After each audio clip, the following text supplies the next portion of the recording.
Noirs.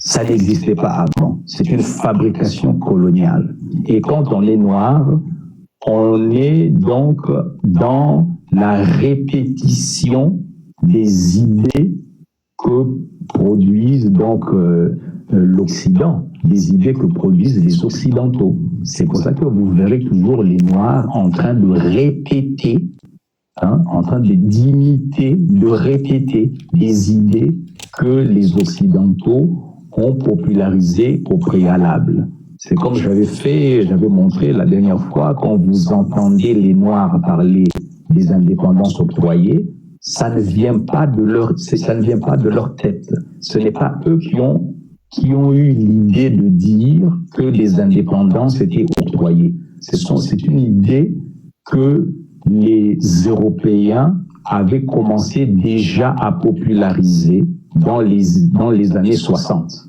Et donc, quand on entend aujourd'hui les Africains en 2025 dire que les indépendances ont été octroyées, ils ne font que singer ce que les Blancs avaient déjà dit dans les années 60. Il n'y a rien de nouveau avec les Noirs. Donc voilà pourquoi je dis qu'il n'existe pas de Noir qui a développé une idée propre. Ça n'existe pas. Ce sont toujours des idées qu'ils reprennent des Blancs et qui s'approprient ça. Et donc pour la question du développement économique, c'est la même chose. Et donc on va voir d'où vient l'idée du développement économique. D'où vient l'idée du développement économique, comme aujourd'hui, les Africains sont dans des diarrhées verbales en train de toujours dire que c'est le développement économique dont on a besoin pour résoudre tous nos problèmes. Mais d'où vient cette idée? L'idée du développement économique, c'est une idée qui a été inventée par les Américains. Ce sont les Américains, dans les années 30-40, qui ont inventé cette idée selon laquelle les pays dits pauvres ont besoin de se développer. Mais pourquoi est-ce que les Américains ont inventé cette idée-là? C'est parce que, à cette époque-là, ils avaient un problème.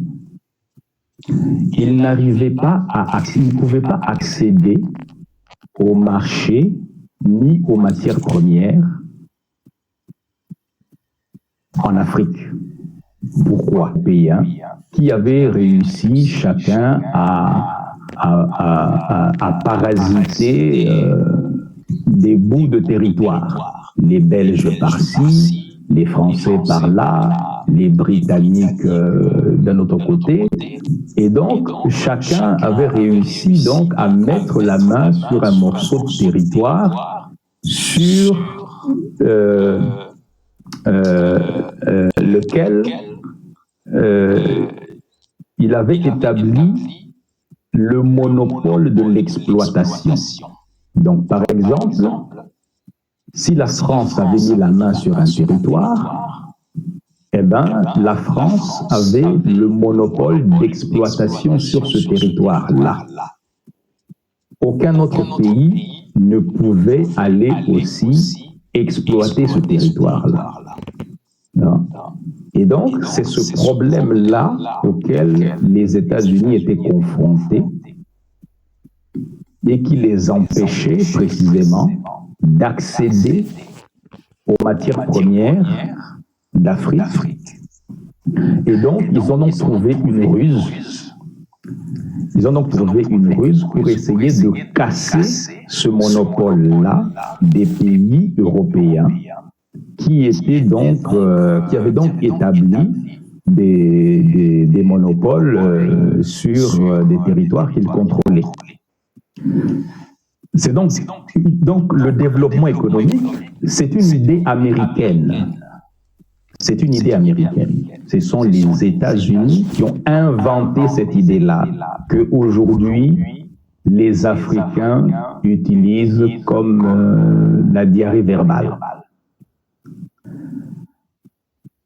Et cette idée de développement économique a été popularisée par un homme, un Américain, je vais vous le montrer,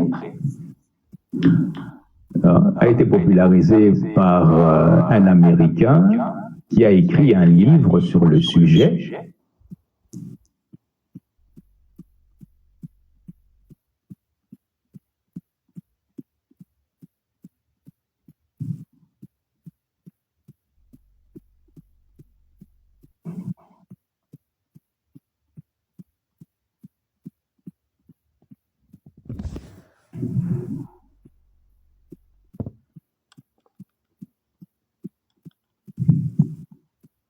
Voilà, le voici.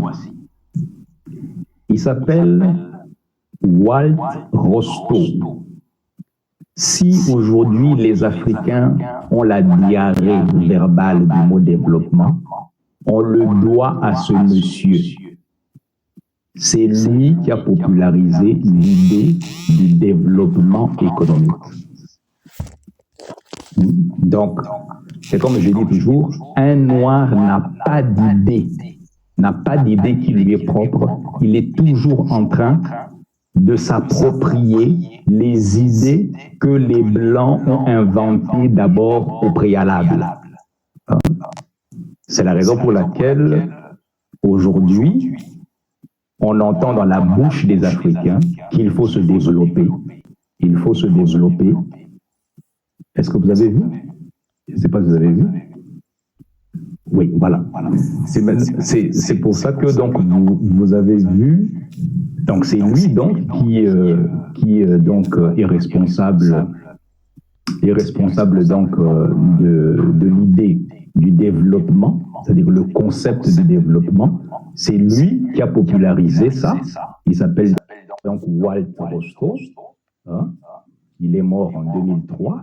C'est un Américain qui a travaillé dans l'administration américaine et l'a occupé des postes importants.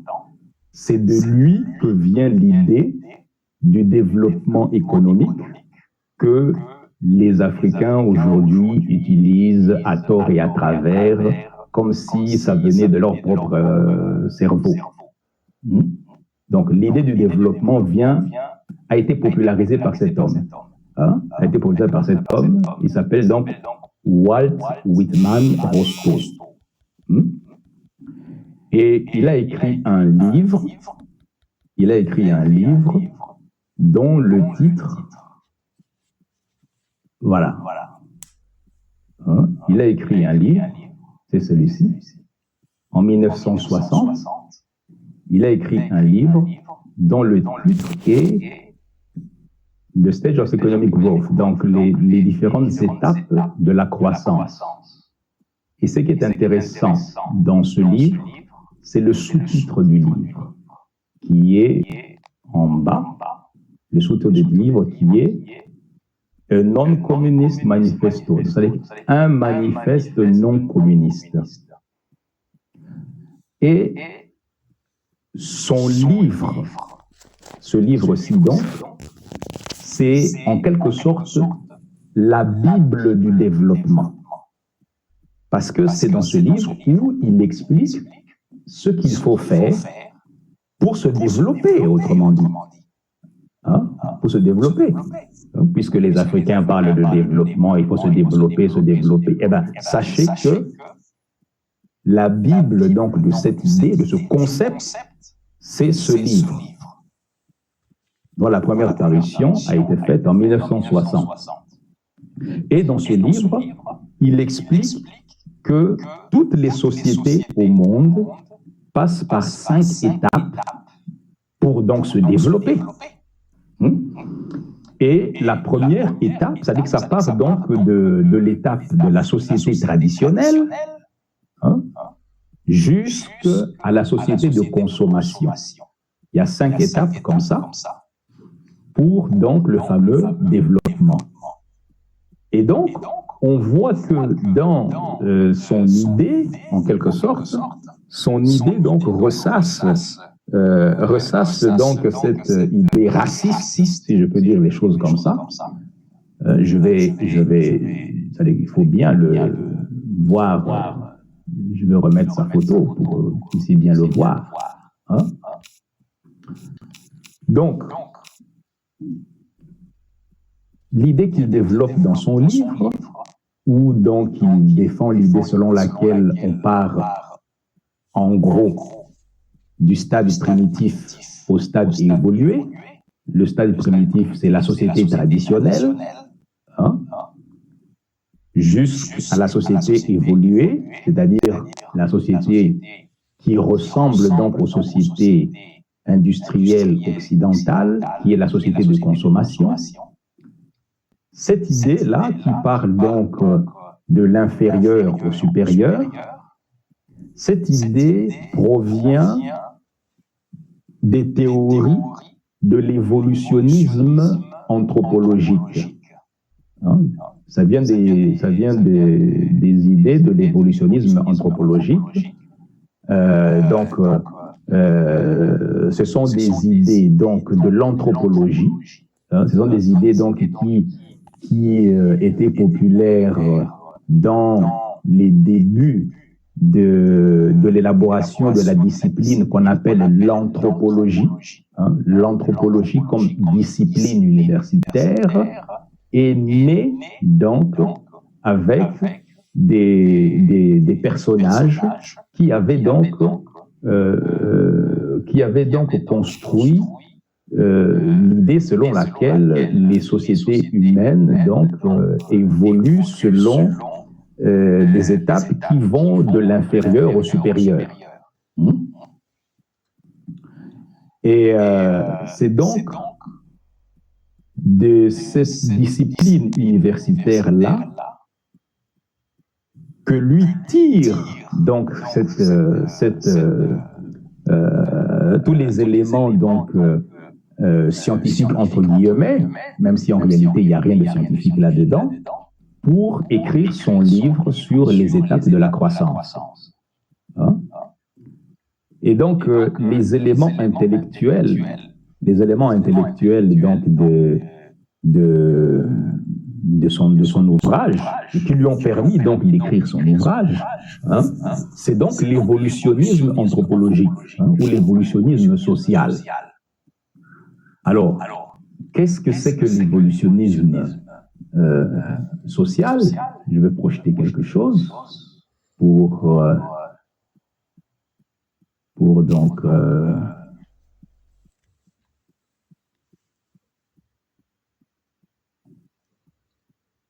donc expliquer de quoi il s'agit.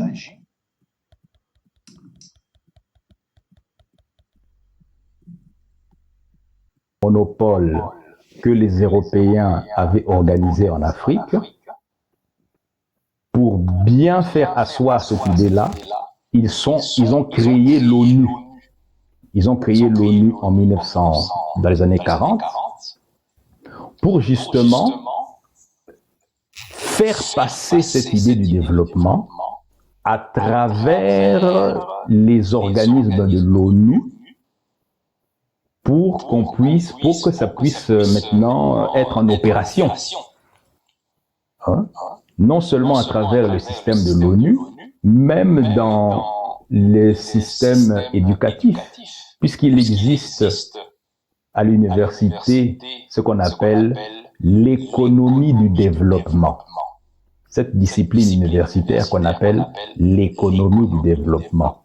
Eh ben, ce n'est ni plus ni moins qu'une croyance qu'on fait passer pour de la science et qui véhicule tous les torchons qu'on a écoutés tantôt. Hein? Donc, vous voyez que donc, quand on a un esprit domestiqué, on ne produit pas d'idées originales. On ne fait que ressasser des idées, des recettes que les Occidentaux ont déjà conçues. Hein? Et les Noirs ne sont que des porte-voix de ces idées-là. Hein? Donc on voit que, dans le fond, le concept de développement se base sur une vision anhistorique de l'Afrique, c'est-à-dire qu'il n'y a pas d'histoire. Les réalités africaines sont interprétées sans les mettre dans un cadre historique. Hein, c'est-à-dire qu'on a des réalités observées dans les sociétés africaines qui n'ont pas de cause. Hein, et quand il faut leur trouver une cause, on fabrique une historicité qui vous font partir d'une origine jugée inférieure. Hein? C'est ça. Donc, on va venir observer les sociétés africaines telles qu'elles sont là et tirer la conclusion qu'elles ont toujours été ainsi et donc conclure qu'elles sont inférieures. Et comme elles sont inférieures, alors il faut les civiliser pour qu'elles ressemblent à des sociétés occidentales.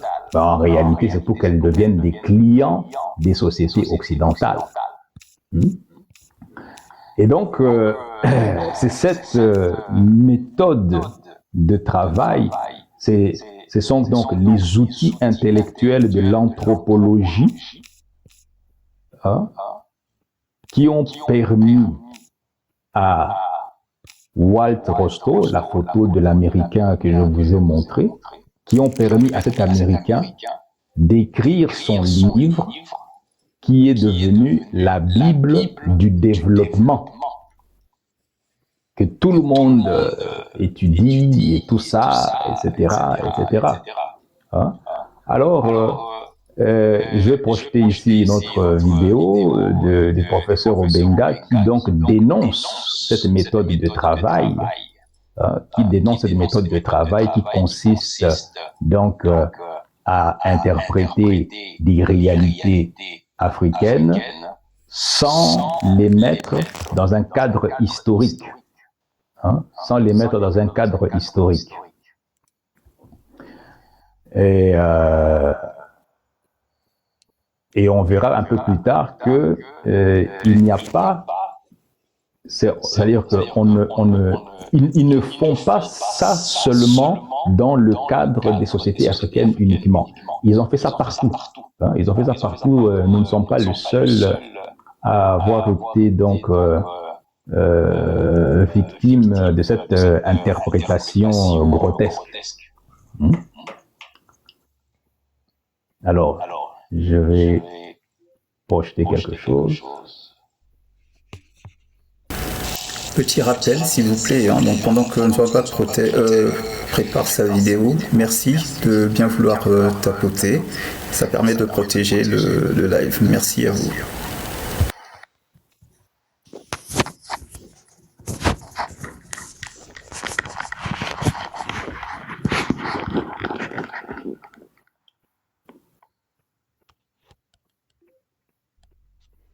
De la continuité historique des peuples africains dans l'espace et dans le temps. Les Africains aujourd'hui, ils ont vécu dans l'espace et dans le temps depuis là jusqu'à maintenant. C'est cette continuité qu'on veut refaire. Or, les autres avaient bâti un paradigme qui excluait l'Afrique.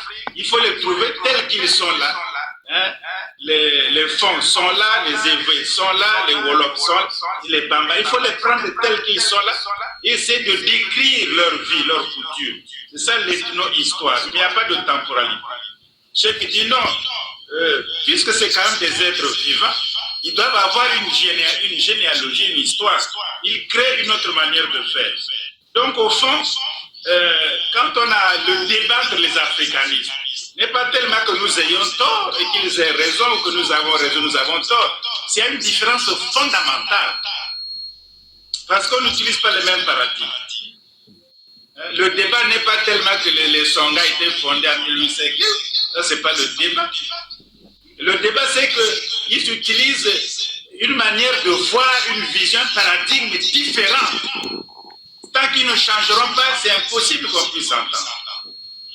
Tu vois, alors, nous, Africains, qui sommes experts en histoire, comme vous, en sociologie, en sciences politiques et économiques, en littérature, en anthropologie, en esthétique, en philosophie, etc., Quel paradigme nous employons pour nous connaître, pour nous expliquer et pour interpréter la réalité africaine, que ce soit les réalités locales ou les réalités africaines globales, ou les réalités africaines spécifiques, ou les réalités africaines générales. Quel paradigme nous utilisons?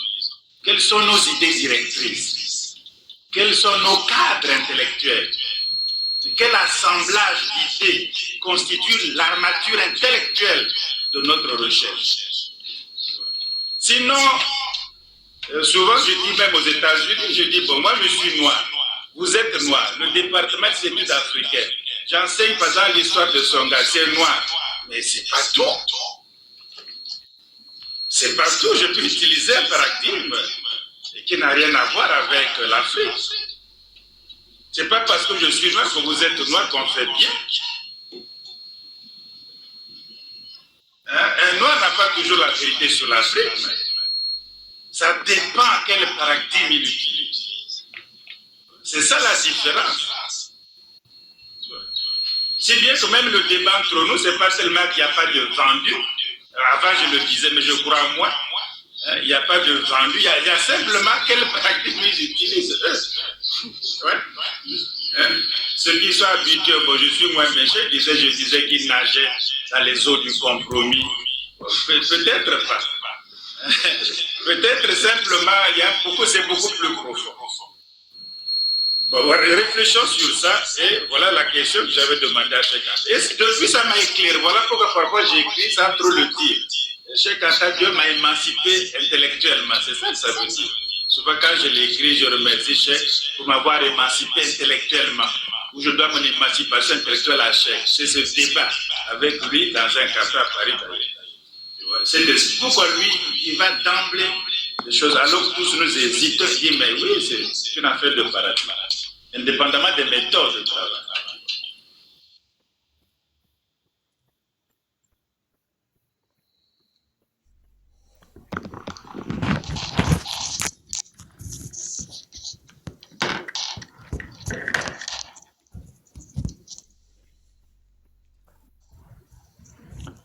Donc, vous voyez ici, le professeur Obenga dénonce cette méthode de travail qui consiste à l'absence de temporalité, comme il dit. Hein?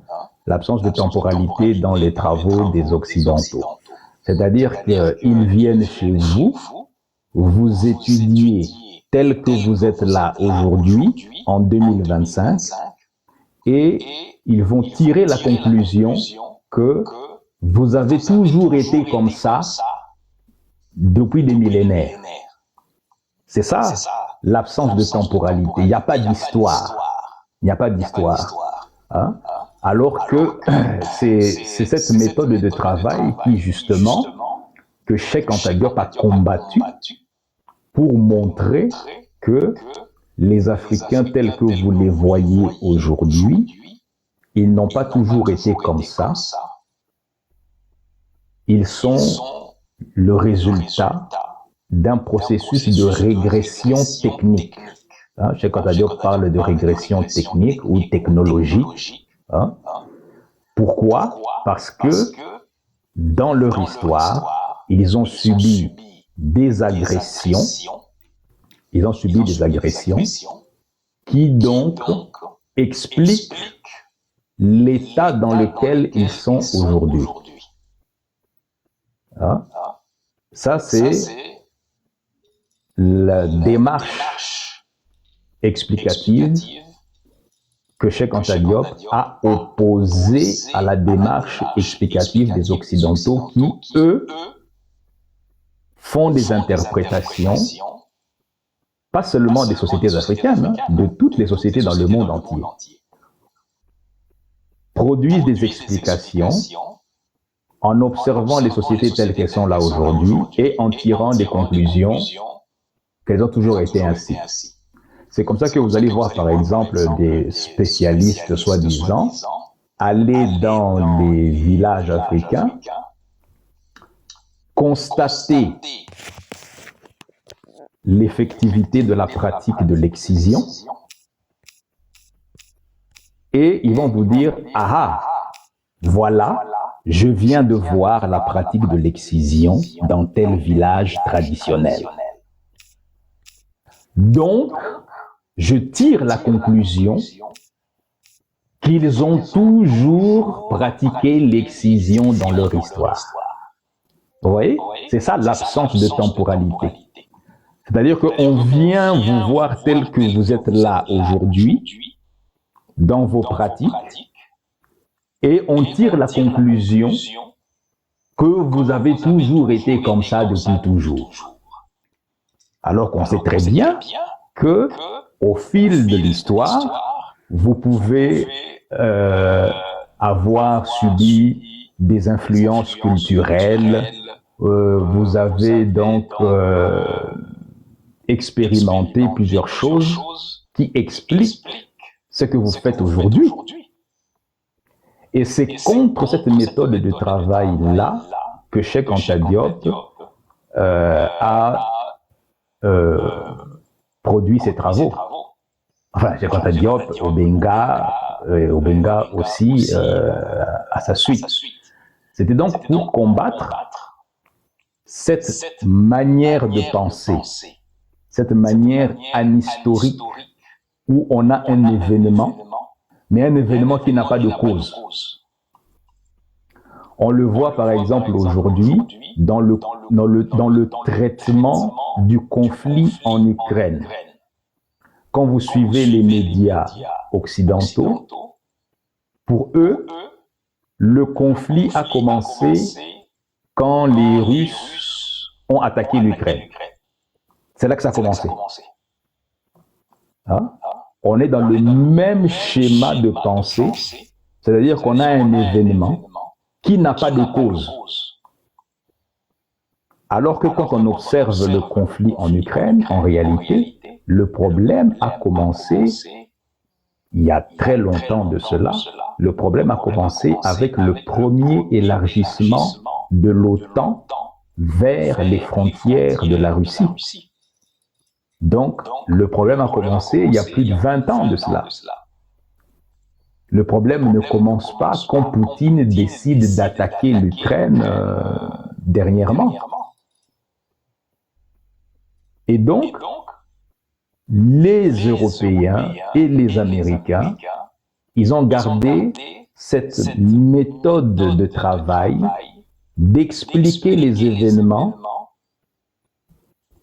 sans présenter leur cause. Quand le Hamas attaque le 7 octobre, on va dire « Ah voilà, le Hamas a attaqué, ils sont terroristes et tout ça là-bas, etc. » Donc le problème commence seulement le 7 octobre.